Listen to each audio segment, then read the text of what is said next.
अस्सलाम वालेकुम। आज हम बनाएंगे सबके पसंदीदा मुर्ग छोले। मुर्ग छोले पाकिस्तान की एक मशहूर नाश्ता डिश है जो हर शख्स को बहुत पसंद है। मैं आपको बहुत ही आसान तरीके से मुर्ग छोले या मुर्ग चने भी इसको कहा जाता है बनाना सिखाऊंगी। तो मुर्ग छोले बनाने के लिए सबसे पहले हमने 3 पाव के करीब सफ़ेद चने लिए। मैंने उसे 6 से 7 घंटे पहले ही भिगो दिया था। अब मैं इसको बॉईल करूंगी। पानी को मैंने पहले ही बॉईल होने के लिए रख दिया था। अब मैं इसमें चनों को शामिल करूंगी और साथ ही इसमें 1 चम्मच नमक भी शामिल करूंगी और 1/4 चम्मच मीठा सोडा शामिल करके चनों को अच्छे से मिक्स करेंगे और उसे ऊपर से कवर करके 3 से 4 घंटे के लिए उबालेंगे ताकि चने आज बहुत अच्छे से गल जाएं। अब चनों को 4 घंटे हो चुके हैं और देखिए चने कितने अच्छे से पक चुके हैं।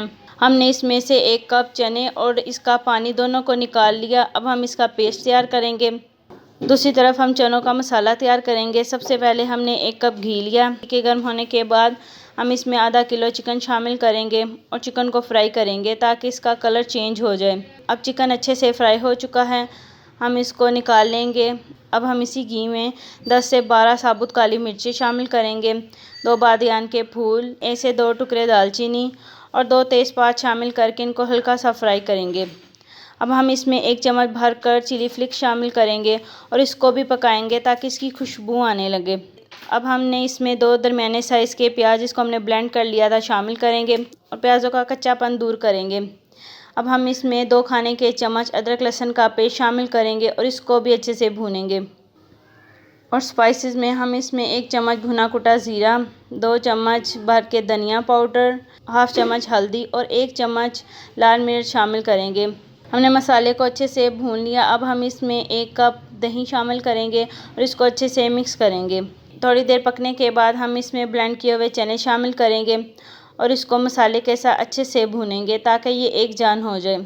अब हम इसमें 1 चम्मच गरम मसाला और 1 चम्मच काली मिर्च शामिल करके इनको मिक्स करेंगे। काली मिर्चों और गरम मसाले से इसका जायका और भी बढ़ जाएगा और साथ ही इसमें 1 चम्मच नमक भी शामिल करेंगे। नमक आप अपने जायके के मुताबिक शामिल कर सकते हैं, हम इसमें 1 चम्मच ही शामिल करेंगे। मसाले को भूनने के बाद हम इसमें बॉयल किए हुए चने शामिल करेंगे और इसको मिक्स करेंगे ताकि मसाला चनों के अंदर अच्छे से भर जाए और थोड़ी देर चनों को मसालों के साथ पकाएंगे। अब हम इसमें 1 जग भरकर पानी शामिल करेंगे ताकि चने और मसाले अच्छे से पक जाएं और साथ ही चिकन शामिल करेंगे जिसको हमने पहले ही फ्राई कर लिया था और 1 चम्मच काली मिर्च मज़ीद शामिल करेंगे ताकि इसका जायका बैलेंस हो जाए और ऊपर से कवर करके 20 मिनट के लिए पकाएंगे। अब चनों को पकते हुए 20 मिनट हो चुके हैं, लेकिन अभी भी इसमें पानी बाकी है। हम इसको मज़ीद 5 मिनट के लिए पकाएंगे और देखिए 5 मिनट बाद मुर्ग चने कितने अच्छे से तैयार हो चुके हैं। इसकी रंगत देखिए कितनी अच्छी है, इसका जायका और खुशबू दोनों बाजार जैसी है। आप इसको घर पर ज़रूर ट्राई करिएगा। अब हम इस पर तरी शामिल करेंगे और अब तैयार है मज़ेदार और जायके से भरपूर मुर्ग चने। आप इसको नान, पराठे या तंदूरी रोटी के साथ सर्व कर सकते हैं।